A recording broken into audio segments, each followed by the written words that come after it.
que diz assim: vós adorais o que não sabeis, nós adoramos o que sabemos, porque a salvação vem dos judeus. Mas a hora vem, e agora é, em que os verdadeiros adoradores adorarão o Pai em espírito e em verdade, porque o Pai procura os tais que assim o adoram. Deus é espírito, e importa que os que o adorem em espírito e em verdade. Amém? Podem se assentar, irmãos, fiquem à vontade.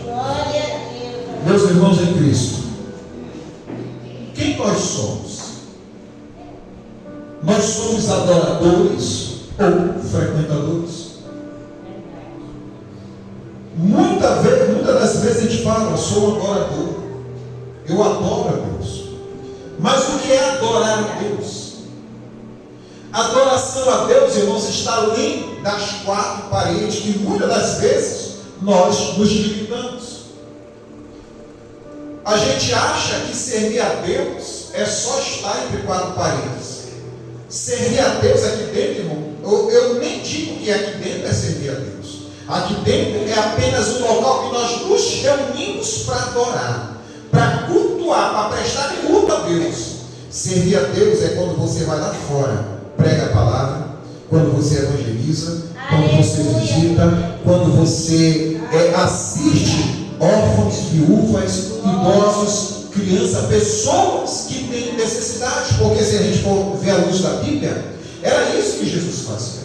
Jesus ia todos os dias na sinagoga, ia nos templos, ele ia orar, ia ler a palavra, ele pregava no templo, ele orava dentro do templo. Mas se você for ver, as missões que Jesus fazia, era maior, 98%, acredito eu, das missões de Cristo, era do lado de fora do templo. Mas por que ia no templo? Para cultuar a Deus. É o que nós chamamos de assembleia. Está em reunião, está em comunhão com Deus, que reflete na minha comunhão com os irmãos. Por isso nós nos reunimos dentro da igreja. Por isso nós cantamos, nós pregamos, nós ajudamos um ao outro dentro da igreja. Mas quando nós falamos em servir a Deus, é ir lá fora, pregar a palavra de Deus, é ir lá fora evangelizar, é ir lá fora adorar. Mas quando nós não conhecemos o real sentido de ser um verdadeiro adorador, nós nos limitamos entre quatro paredes. Nós achamos que eu só posso louvar a Deus na igreja. Nós achamos que a gente só pode orar na igreja. Achamos que eu só posso pregar a palavra se for no culto dentro da igreja. Só que eu até entendo que muitas das vezes nós não temos na nossa casa o espaço que a igreja nos dá. Eu entendo que muitos de nós aqui, pode ser o caso de alguns dos irmãos hoje, não tem casa, a oportunidade ou a liberdade que a igreja nos dá. Qual é a liberdade? De botarmos um celular, cantarmos com playback, escutarmos o louvor, colocarmos uma mensagem, ouvir. Às vezes na casa nós não temos esta liberdade, a igreja nos dá essa liberdade. Mas o fato de eu não ter liberdade de fazer um culto em adoração doméstico na minha casa, não quer dizer que eu não possa adorar a Deus. Se a gente for ler na Bíblia a história de Daniel morava na Babilônia, local extremamente idólatra, com culto a vários tipos de deuses. Mesmo assim, com várias leis, mesmo assim Daniel, ele não se limitou em deixar de adorar a Deus, porque ele não estava em Jerusalém, estava fora da sua cidade natal. A Bíblia diz que ele entrava 3 vezes por dia no seu quarto, diante de uma janela que dava para Jerusalém, e ali ele orava 3 vezes por dia. Ou seja, ele não estava na sua terra natal, na sua casa. Mesmo assim, ele adorava a Deus fora dela. E vem o apóstolo Paulo em Atenas, ele fala sobre isso, que Deus não habita em templos feitos por mãos de homem. Quer dizer que Deus, ele não está limitado a 4 paredes. Quer dizer mais, que se Deus não está limitado entre 4 paredes, por que eu vou me limitar em adorar a Deus entre 4 paredes? É isso que eu tenho que entender. Que o verdadeiro adorador, ele não se limita apenas no culto para adorar a Deus. O frequentador, sim. O frequentador é diferente do verdadeiro adorador. O frequentador, ele só lê a palavra quando é dada oportunidade previamente anunciada para ele, que ele vai ter, olha, sexta-feira é tu que prega. Aí ele vai jejuar, ele vai ler a Bíblia, aí ele vai consagrar, aí ele vai subir monte, ele vai descer monte, ele vai jejuar, ele vai fazer um monte de coisa, porque foi avisado antecipadamente que sexta-feira ele ia pregar. Esse é o frequentador. E o adorador? O adorador, irmão, ele não precisa estar com o microfone na mão atrás de uma tribuna dessa para adorar Deus. Ele está no trabalho, ele está louvando, ele está varrendo a casa, está louvando, está fazendo comida na beira do fogão, está louvando, está roçando o terreno, limpando o quintal, ele está adorando, ele está na rua, andando de moto, está trabalhando, ele está fazendo as coisas dele, mas ele está adorando, louvando e glorificando a Deus, porque ele entende, o verdadeiro adorador entende, que a adoração a Deus não está limitada nas quatro paredes. Quem está limitado nas quatro paredes são os frequentadores. E é aqui que eu tenho que entender uma coisa bastante interessante. Aqui Jesus, ele se depara com a mulher samaritana, a história vocês conhecem. Jesus chega em Samaria, ele sentiu sede. Ele sentou à beira de um poço, enquanto os discípulos foram na cidade comprar comida. E ali vem uma mulher samaritana. Os samaritanos e os judeus não se falavam, eles eram inimigos. E a história conta que Jesus viu a mulher que vinha com todos os aparatos para tirar água do poço, e Jesus pede para ela: me dê um copo de água, me dê de beber. Como a gente faz quando a gente faz uma visita na casa dos irmãos, o sol quente, a gente pede: irmão, nos dê um pouco d'água. Jesus fez a mesma coisa. E a mulher ficou espantada, porque Jesus era judeu e ela era samaritana, e os samaritanos não se falavam com o outro. Aí a mulher fala para Jesus: como sendo tu um judeu, pede de beber a mim, que sou mulher samaritana? Ou seja, ela ficou espantada, porque o judeu estava pedindo um favor para um samaritano, que até naquele momento isso não acontecia de forma alguma. Judeu nenhum, assim como samaritano nenhum, pedia favor algum um para o outro. Mas Jesus pedindo um copo d'água, Jesus estava dizendo: por favor, me dê um copo de água. E a mulher pergunta: como sendo o Senhor um judeu, pede para mim, que sou mulher samaritana? Aí Jesus fala para ela no versículo 10: se tu conheceres o dom de Deus, e quem é que te pede? Duas perguntas Jesus faz aqui. Primeiro, se tu conheceres o dom de Deus, qual é o maior dom de Deus? Chama-se amor. O dom de Deus chama-se amor. E Jesus estava dizendo isso: mulher, se tu conheceras o amor, o tamanho do amor de Deus, e se tu tivesse noção de quem é que está te pedindo, não era eu que estaria pedindo, era você que pediria a água, e eu te daria a água. Aleluia. Amém? Aí aquela mulher, houve-se um diálogo entre ela e Jesus. Porque quando Jesus fala isso: se tu conhecer o dom de Deus, e quem é que te pede, Jesus estava se referindo a ele mesmo. Era tu que estaria aqui pedindo, e eu te daria água viva. Aí essa mulher pergunta: Senhor, o poço é fundo, o Senhor não tem como tirar água. Como, pois, tens a água viva? Aí Jesus falou: mulher, todos que beberem desta água voltarão a ter sede, mas a água que eu lhe der tornará nele uma fonte de água viva. Louvado seja, nunca mais terá sede. Jesus fala no sentido espiritual. Primeiro, Jesus fala no sentido literal, metafísico. Ele está dizendo: esta água vai matar a tua sede temporariamente. Esta água vai te saciar temporariamente. Esta água vai te satisfazer por um período. Mas a água que eu lhe der, que simboliza na Bíblia o Espírito Santo de Deus, a água que eu lhe der, tornarei-te uma fonte de água viva que jorrará para a vida eterna. Jesus está dizendo: mulher, aquilo que eu tenho para te dar vai saciar tua sede infinitamente. Aquilo que eu tenho para te dar, tu não mais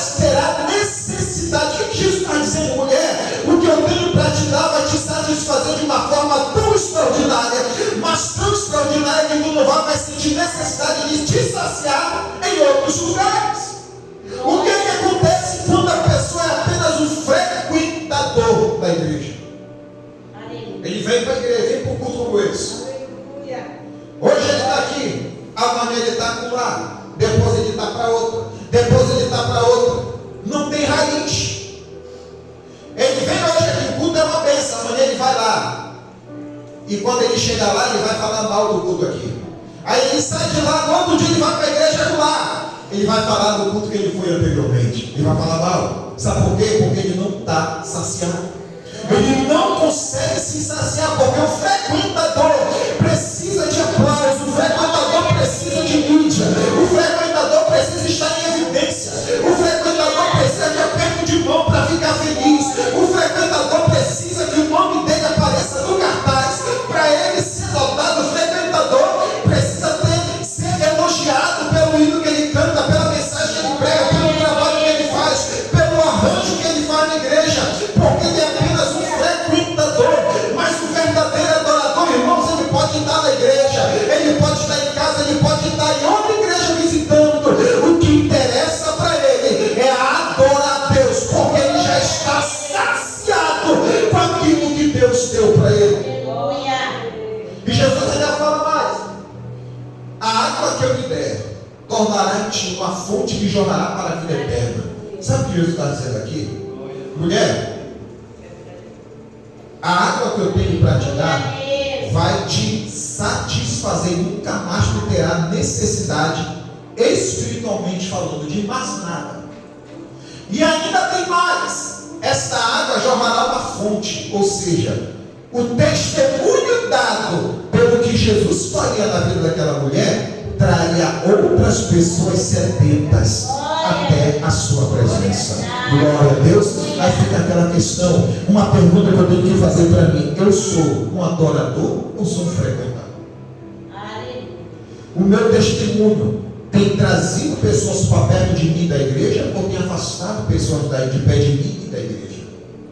Porque há algo bastante diferente entre o adorador e o frequentador. Primeiro ponto, eu preparei 3 pontos aqui, irmãos. Primeiro ponto: o verdadeiro adorador conhece quem ele adora. Olha que Jesus falou para a mulher no versículo 22: vós adorais o que não sabeis, nós adoramos o que sabemos, porque a salvação vem dos judeus. Jesus disse para aquela mulher, ela sabia que o Messias viria, ela sabia que chegaria um tempo em que não conseguiria mais adorar a Deus, devido a perseguições que surgiriam por conta disso. Ela sabia disso. Aí Jesus fala aqui: mulher, vocês adoram sem conhecer. Nós adoramos porque conhecemos, porque a salvação vem dos judeus. O que Jesus está querendo dizer? Olha, nós estamos apenas cumprindo aquilo que nós fomos educados e treinados para fazer. Jesus tinha certeza de quem ele era e do que ele deveria fazer. Ou seja, era isso que ele está dizendo para a mulher: mulher, nós adoramos porque nós temos certeza daquilo de quem nós estamos pregando, do Deus que nós adoramos, porque nós o conhecemos. Eu já ensinei aqui: conhecer quer dizer ter relacionamento. Aleluia. Jesus disse para aquela mulher: vocês estão adorando sem conhecer. Jesus disse: vocês adoram, mas não tem relacionamento. Vocês sobem o monte para adorar, mas não tem relacionamento. Cantam, mas não tem relacionamento. Pregam, mas não tem relacionamento. Conhecer é ter relacionamento. Vocês falam de Cristo sem saber quem é Cristo. E quantas das vezes, irmão, nós estamos na igreja adorando sem saber quem é Jesus? Eu vou provar isso agora. Glória a Deus, aleluia. Quantas vezes a gente saiu da nossa casa para vir para o culto porque nós estávamos somente doentes? Não vou lá na igreja porque eu sei que ali Jesus vai me curar. Não estou pregando contra a pessoa que vem doente para a igreja, não é isso. Mas quando eu saio da minha casa porque eu estou precisando de uma cura física, eu estou dizendo que a igreja é apenas um hospital. Ou seja, estou limitando Deus. Eu vou lá na igreja porque é culto de ação social, vai que sai para a cesta básica, eu estou precisando. Vem porque acha que a igreja é um supermercado, nada contra. Se a igreja tiver como abençoa, a gente abençoa. A gente abençoa sem nenhum problema, sem problema algum. Mas o que eu estou querendo dizer, irmão, que às vezes a gente só vem para a igreja pelaquilo que Deus pode fazer. É errado o pastor adorar a Deus pelo que ele faz? Não é errado. Não é errado. Porque aquilo que Deus faz revela quem ele é. Mas só que eu não posso limitar minha adoração apenas pelo que Jesus faz. Eu tenho que adorar a Deus em toda a sua profundidade, pelo que Ele pode, pelo que Ele é e pelo que Ele ainda poderá fazer na minha vida. Eu não tenho que dizer, eu vou para a igreja porque eu estou doente, eu vou para a igreja doente. Se Jesus quiser me curar, eu vou adorar. Se Jesus não quiser me curar, eu continuarei adorando. Porque se essa enfermidade tirar a minha vida, eu estarei com Ele lá na glória adorando. Eu vou para a igreja, eu não tenho nada em casa, eu vou para a igreja. Se eu voltar para casa não tiver nada, não tem problema, continuarei adorando. Louvado seja Deus. É como diz a letra daquele louvor: se Ele fizer, é Deus; se Ele não fizer, Ele continuará assim, Deus. Aí fica a pergunta: se eu estou em Cristo, eu sou nova criatura, mas e se eu largar Jesus, quem eu sou? Verdade, aleluia. Jesus sem mim é Deus. E eu sem Ele sou quem, irmão? O que nós somos sem Jesus? Outras perguntas, em outras palavras, quem nós éramos quando nós não conhecemos a Jesus? Como era a nossa vida sem conhecer a Jesus, quando não conhecemos a Jesus? Como nós éramos conhecidos na rua, na nossa família, na nossa vizinhança, entre os nossos parentes, quando nós não éramos cristãos? E hoje nós somos nova criatura. E quantas pessoas nos respeitam por causa do Deus que nós servimos? Aleluia. Glória a Deus. Aleluia. E Jesus fala: mulher, vocês adoram sem conhecer.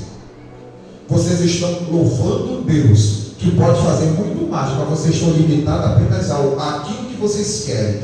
Vocês pregam um Deus que pode fazer infinitamente mais, mas vocês só falam aquilo que vocês querem. Vocês oram a Deus apenas por um momento, mas vocês não têm noção da profundidade da adoração que vem através da tua oração. Ou seja, eu preciso saber quem é o Deus que eu sirvo. Amém?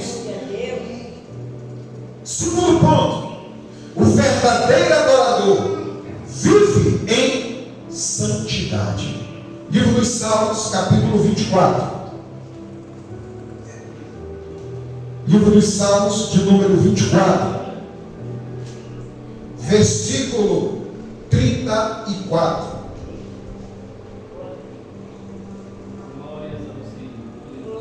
Salmos 24, versículo 3 e o 4. Quem subirá ao monte do Senhor? Ou quem estará no seu santo lugar? Verso 4. Aquele que é limpo de mão e puro de coração, que não entrega sua alma à vaidade, nem jura enganosamente. Olha a qualidade do verdadeiro adorador. Glória a Deus. O salmista, olha como o salmista começa esse capítulo. Esse salmo aqui: do Senhor é a terra e toda a sua plenitude, o mundo e aquele que nele habita. Olha como o salmista já começa o salmo. Eles são canções e melodias. Olha como o salmista começa: do Senhor é a terra e toda a sua plenitude, toda a sua glória, beleza, tudo que há de mais maravilhoso na terra pertence a Ele. O mundo e aquele que nele e aqueles que nele habitam. Amém? Estamos no mundo, estamos na terra, nós pertencemos a Ele. Amém? Olha o versículo 2: porque Ele fundou sobre os mares e o firmou sobre os rios. Aí vem o verso 3: quem subirá ao monte do Senhor? Aleluia. Ou seja, quem subirá à presença de Deus? Quem é que é capaz de estar diante do Senhor? Aí ele fala aqui: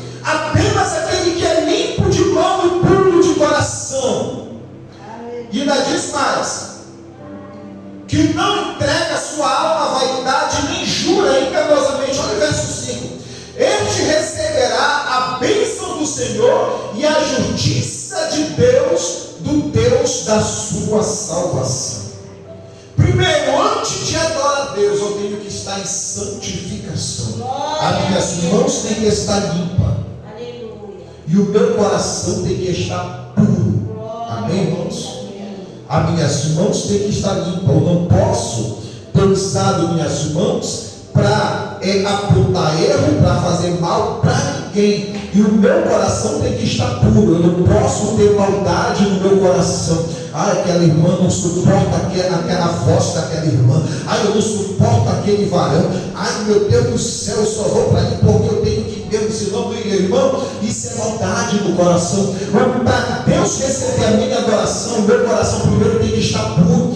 Muitas das vezes que a gente chega num culto como esse e fala: Senhor, me enche. Senhor, me enche até transbordar. Mas entenda uma coisa: antes desse copo ser cheio, primeiro ele precisa ser esvaziado, primeiro ele precisa ser limpo. Para que a água continue pura dentro deste copo, esse copo precisa ser limpo, precisa ser lavado. Aí vem o X da questão: para que Deus habite no meu coração, na minha vida, para que Deus me encha da água viva, primeiro eu tenho que me esvaziar de tudo aquilo que não presta, de tudo aquilo que me afasta de Deus, de tudo aquilo que causa mal, de tudo aquilo que causa tristeza na presença de Deus. Eu tenho que me esvaziar de tudo aquilo que causa podridão aos narizes do Senhor. Ou seja, só depois que eu falo: Senhor, me esvazia, tira de mim, Senhor, todo mal. Como é que o crente se esvazia diante de Deus? Não é muito simples. Senhor, perdoa aquilo que eu fiz hoje. Senhor, perdoa, Senhor amado, porque eu pequei. Senhor, me perdoa porque eu tenho pecado, eu tenho falado mal, eu tenho feito aquilo, eu tenho feito isso. É se esvaziar diante de Deus, você confessar diante de Deus tudo aquilo que te afastou da presença de Deus. Depois que eu me esvaziar de tudo isso, confessar tudo isso, aí Deus vai me encher da água viva. Aí essa água ela vai transbordar. A minha adoração vai ser válida diante do Senhor. Louvado seja Deus. Glória a Deus. Olha o que diz lá no livro de 1 Pedro, lá no finalzinho da Bíblia. 1 Pedro, no capítulo 1, versículo 15 e o 16 diz assim: mas como é santo aquele que vos chamou, sedes vós também santo em toda a vossa maneira de viver. Não é de ser. Viver e ser santo são duas coisas diferentes. Pedro está dizendo: sedes santo em toda a vossa maneira de viver. Viver é atitude. Amém? Ou seja, Pedro está dizendo que todas as minhas atitudes têm que ser santa. Como é uma atitude santa? É uma atitude de caráter, de bom testemunho diante do Senhor. Pedro não está dizendo: seja santo em toda a vossa maneira de ser. Ele não está dizendo. Ser é parecer. Pedro não está dizendo: olha, você tem que parecer crente. Como é que se parece crente? Mulheres, de saia e camisa. E varão, de calça e camisa. Isso é parecer crente. Pedro não está dizendo: olha, você tem que parecer. Pedro está dizendo: vocês têm que ser. Amém? Vocês têm que ser. Mas pastor, eu fui numa igreja que a igreja disse que isso aqui não pode usar, que esse tipo de roupa não pode usar, irmão, então corra de lá. Porque a Bíblia não está dizendo que eu tenho que parecer, a Bíblia está dizendo que eu tenho que ser santo. E olha o que diz aqui no versículo 16: porque está escrito: sede santo, porque eu sou santo. O que é santidade? Eu já preguei isso aqui. É você estar com a tua vida moldada diante do Senhor. Santidade ou santificado é estar separado. De quê, pastor? Separado do pecado. Não é imune ao pecado. Quem vive em santidade não está imune ao pecado. Ele peca, mas há uma diferença. A santidade, ou seja, a água viva, a água ela não serve só para saciar a nossa sede, ela também serve para lavar, não serve, irmão? A gente não lava a roupa com água, ou seja, o meu corpo precisa ser lavado também. Quando Jesus está dizendo: seja santo em toda a vossa maneira de viver, Jesus está dizendo, Pedro está dizendo que eu preciso ser lavado de toda mancha do pecado, de toda a lama do pecado, de tudo aquilo que não presta. É falar, Senhor, me lava, me purifica, me torna mais alto que a neve, tira da minha vida tudo aquilo que não te agrada, tudo aquilo que não está de acordo com a tua santidade, tudo aquilo que te entristece. Se ainda há no meu coração alguma fagulha de Satanás, tira em nome de Jesus. Se ainda há na minha cabeça pensamentos ruins, tira em nome de Jesus. É aquilo que Paulo ensina, irmão, analise o homem a si mesmo. Eu tenho que fazer uma autoanálise da minha vida para ver aonde que está o erro, para poder consertar. Eu tenho que ver aonde que eu estou pecando para poder me corrigir. Se eu peguei contra o irmão, eu tenho que pedir perdão para Deus, eu tenho que ir lá com o irmão e pedir perdão para ele, porque Deus só vai me perdoar se o irmão me perdoar também. Pastor, mas e se o irmão não quiser me perdoar? É simples, leve duas testemunhas, a Bíblia diz. E peça perdão diante das testemunhas. Se ele continuar a não querer te perdoar, é problema dele. Tu vai para o céu e vai para o inferno. Glória a Deus. Mas é o que a Bíblia ensina. Ou seja, estar em santificação não é pecado, não é ausência de pecado, mas é estar em constante reconhecimento do seu erro e pedindo perdão a Deus. Ou seja, estar em santificação não é aquele que nunca peca, mas é aquele que sempre se lava na presença de Deus. Glória a Deus. Último ponto, para nós encerrarmos. O verdadeiro adorador obedece a palavra. Glória a Deus. Eu não posso ser um adorador se isso aqui, irmão, não for o meu padrão de vida. Se isso aqui não for o fundamento do meu caráter, eu não posso ser adorador. Quer ver? Olha lá, 1 Samuel. Glória a Deus. 1 Samuel, capítulo 15.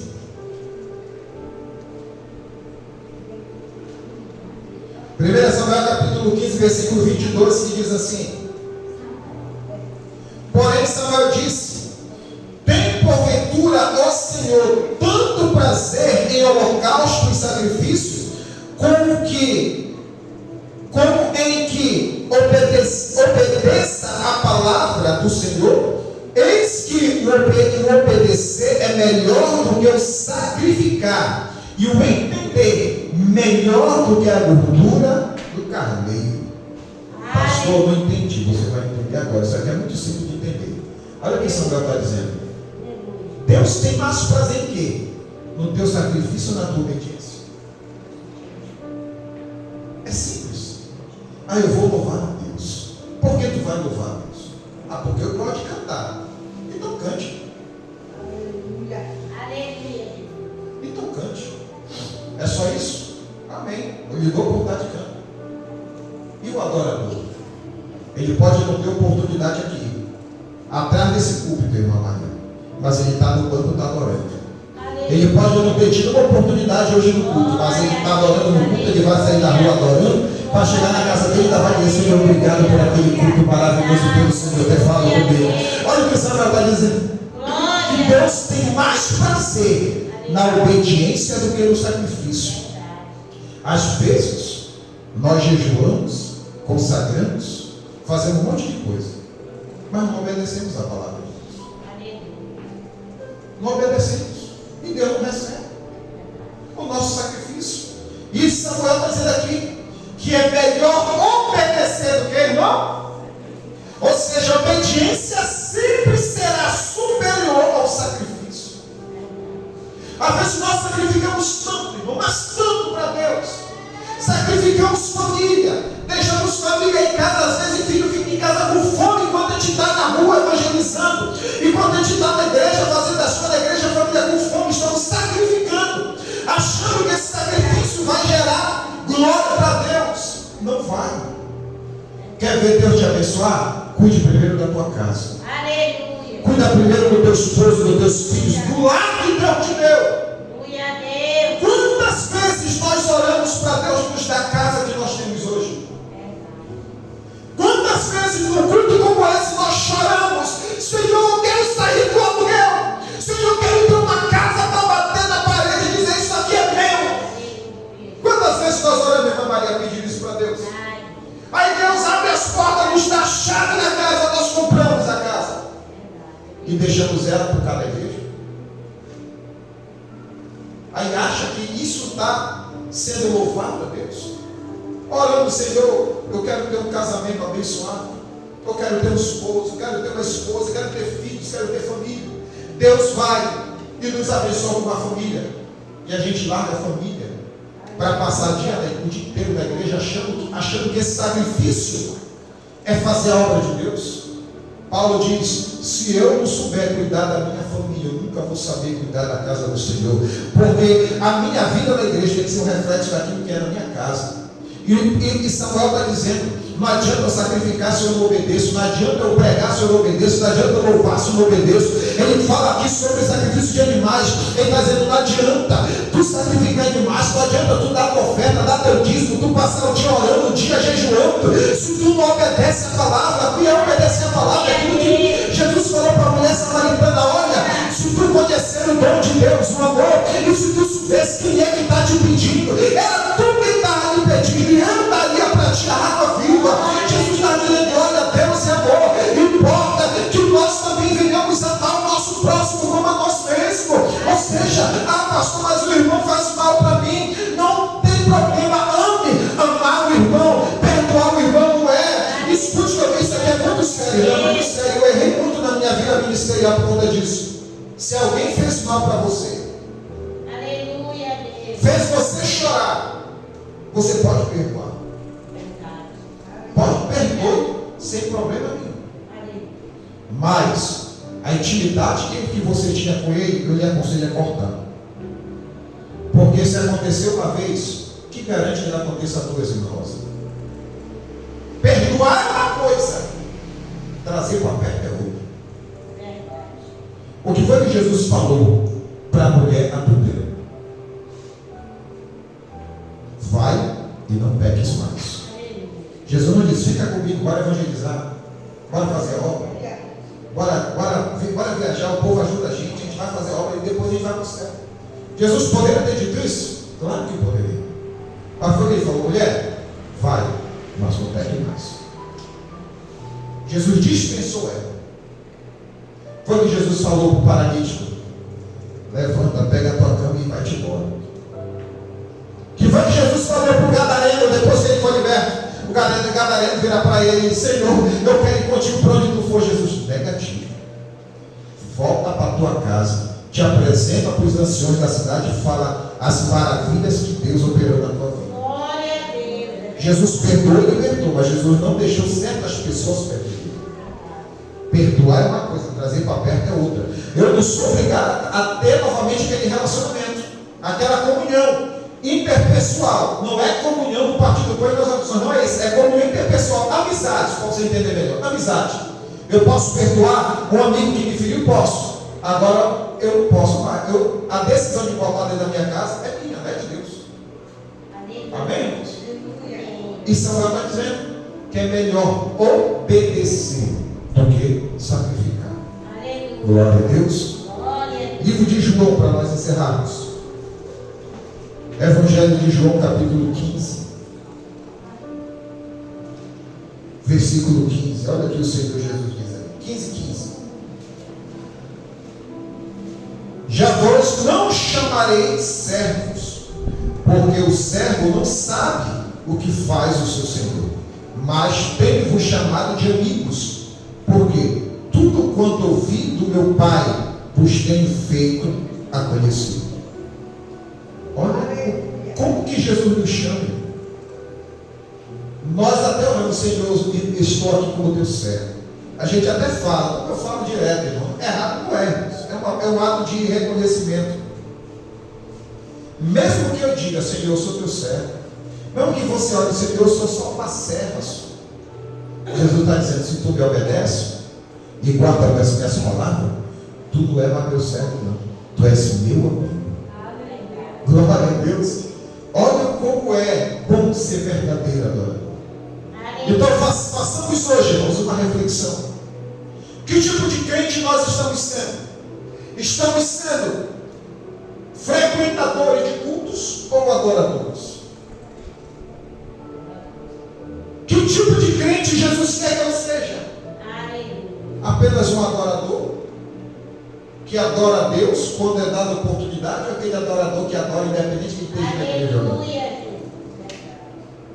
A minha mãe, quando era viva, logo no começo da fé dela, quando ela aceitou Jesus, a gente sempre teve som em casa. Era aquele som de antigamente, que a caixa era desse tamanho, era o 5 em 1, era rádio, fita, CD, era um monte de coisa, era um monte de coisa, 3 em 1 que chamam, né? Era um monte de coisa. A minha mãe descia do quarto, ela já vinha assim, segurando na escada. Um monte de CD, um monte de CD. Rose Nascimento, Chico Cavalhais, Raíssa Ravel, só essas pedradas de antigamente, que eu acho lindo esse louvor. Ela descia, ela falava, vou escutar meus louvores. Ela botava, o som lá de casa era 3 CD, ela colocava 3 CD lá e apertava lá e arregalava. Lá no canto da rua de casa você ouvia. Às vezes a pessoa pergunta, onde é que mora o Augusto? É onde está tocando esse louvor. O pessoal ia lá em casa, só altura. Ela tinha oportunidade na igreja, raramente tinha, mas todo dia minha mãe adorava a Deus. É isso que a gente tem que entender. Aí eu vou ensaiar no louvor, vai que o pastor me chama. Eu não vou ensaiar não, porque o pastor nunca me chama, irmão, pelo amor de Deus. Se eu fosse deixar para estudar a Bíblia só quando eu for pregar, que tipo de adorador seria? Ah, eu só não vou jejuar porque eu não tenho oportunidade. Quando me der a oportunidade para pregar, eu vou jejuar. Quando me der a oportunidade para pregar, eu vou fazer um sacrifício um dia todo de jejum a Deus.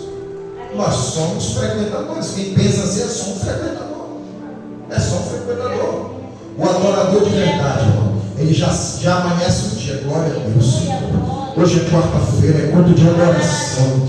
Glória a Deus, ele está lavando louça, está cuidando da casa, ele já está na expectativa, aquecendo as baterias, como diz aí fora, no louvor da adoração em casa. Ele vem para o culto, não para adorar mais, porque ele já passou o dia adorando, ele só vem agradecer a Deus. Obrigado, Senhor, pelo dia que o Senhor me deu. Obrigado por ter te adorado, por ter te louvado, por ter te buscado na minha casa, na minha família. Eu coloco a minha família na tua mão, meu filho nas tuas mãos, meu marido na tua mão, meu negócio está nas tuas mãos, porque o verdadeiro adorador, ele não espera das 7 horas da noite para adorar, ele já adora na hora que ele levanta da cama, ele já dobra os joelhos, Senhor, obrigado, orgulho na cabeça, Senhor, obrigado por mais esse dia, já passa o dia inteiro adorando a Deus, o dia inteiro adorando a Deus, no culto ele só vem agradecer a Deus. É diferente do frequentador. Frequentador acorda de manhã, ai, glória a Deus, pega o celular, tem nada, vai lá, liga a televisão, tem nada. Só depois que ele se lembra de fazer uma oração. Senhor, obrigado por esse dia que o Senhor me deu. Frequentador. Mas fala para ele, olha, tu vai pregar quarta-feira. Irmãos, ele começa a jejuar. Ele vai para um monte, ele vai para uma vigília, ele faz consagração, ele pede sinal. Senhor, eu quero um sinal. Traz um profeta aqui para revelar aquilo que eu tenho que pregar. Porque ele não quer estudar minha Bíblia. Frequentador de culto. O verdadeiro adorador, ele, todo dia ele tem um hino para cantar. O verdadeiro adorador, todo dia se chama ele para pregar. Ele tem mensagem para pregar, porque ele lê a Bíblia todo dia. O verdadeiro adorador, ele tem azeite na botija para todo dia orar por enfermos, orar por endemoniado, para todo dia abençoar outras vidas. Porque se você é adorador de verdade, a fonte está jorrando. Se você é adorador de verdade, a fonte está jorrando. Você tem azeite na botija, a água do Espírito Santo está na nossa vida. Louvado seja Deus. Se coloque de pé em nome de Jesus. Glória a Deus. Louvado seja Deus. Vamos orar, irmãos.